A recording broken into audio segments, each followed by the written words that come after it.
Bienvenidos a Filopalomo.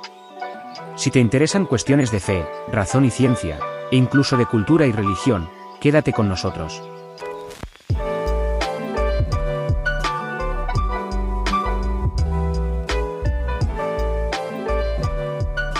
Miguel.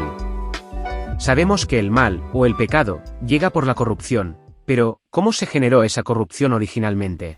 Buena pregunta.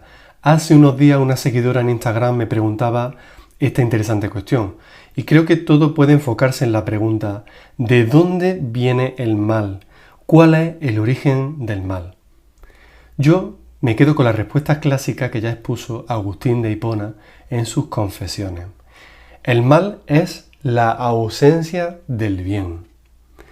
Quizás dicho de este modo no se entienda del todo con estas palabras, pero se puede decir también que el mal es la corrupción, la pérdida libre y elegida del bien.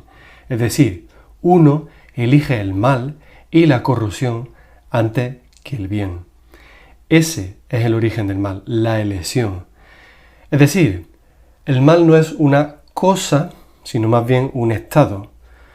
Por ello Dios no crea el mal como si fuese una cosa, y eso es así porque si Dios, al ser perfecto, crease el mal, Él estaría creando algo malo. Y eso estaría en contra de su propia naturaleza perfecta.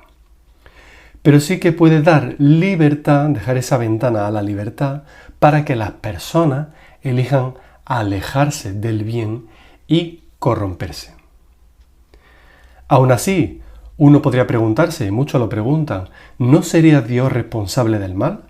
Porque es Él el que nos ha hecho con la capacidad de elegir entre el bien y la corrupción del pecado.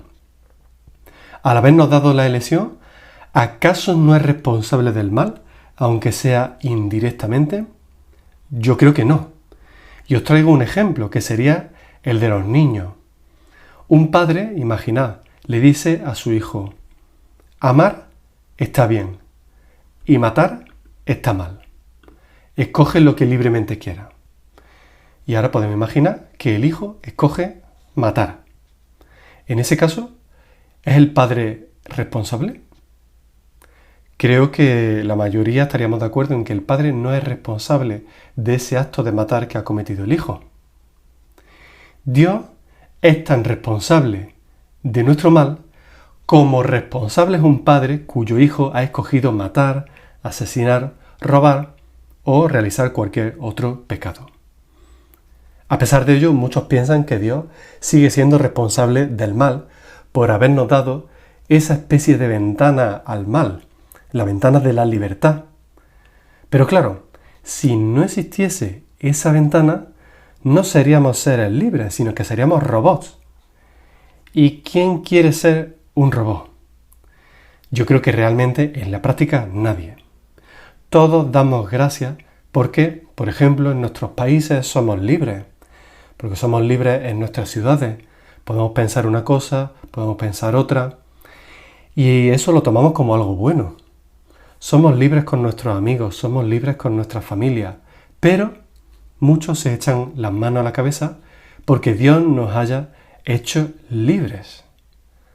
La libertad es una virtud que valoramos siempre, excepto cuando vemos que tener libertad conlleva la consecuencia de poder equivocarse y de atenernos a las consecuencias, que en este caso es el pecado.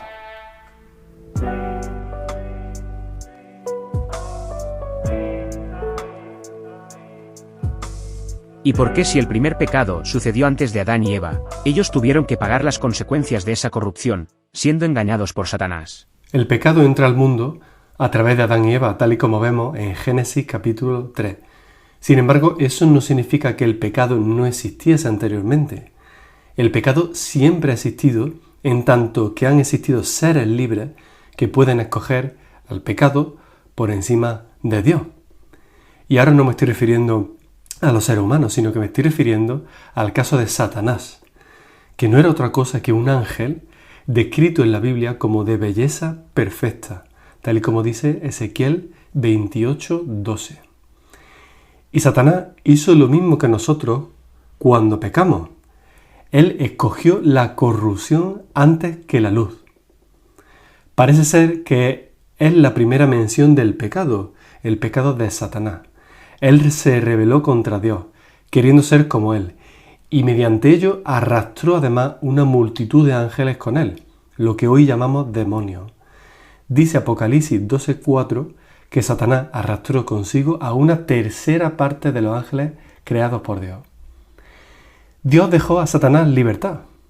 De nuevo, esa gran virtud que Dios nos regala y que tampoco reconocemos, diciéndole que podía vagar ahora por el mundo después de haber pecado, y de ahí que tuviera acceso al Edén, que el Edén no era otra cosa que un lugar físico en la tierra.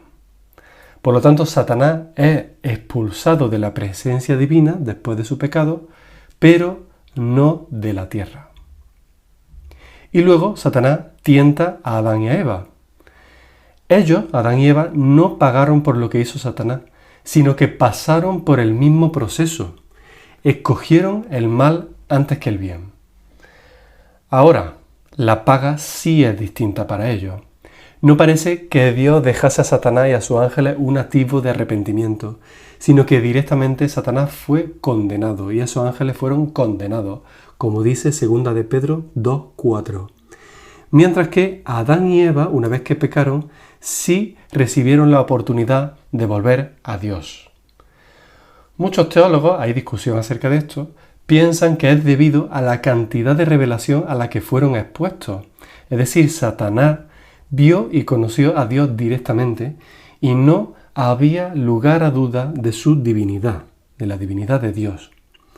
Sin embargo, Adán y Eva no conocieron a Dios en su máximo esplendor espiritual, por llamarlo de algún modo, sino ya mediados por el ámbito terrenal. Y por eso, en su caso, sí hay cabida para el arrepentimiento.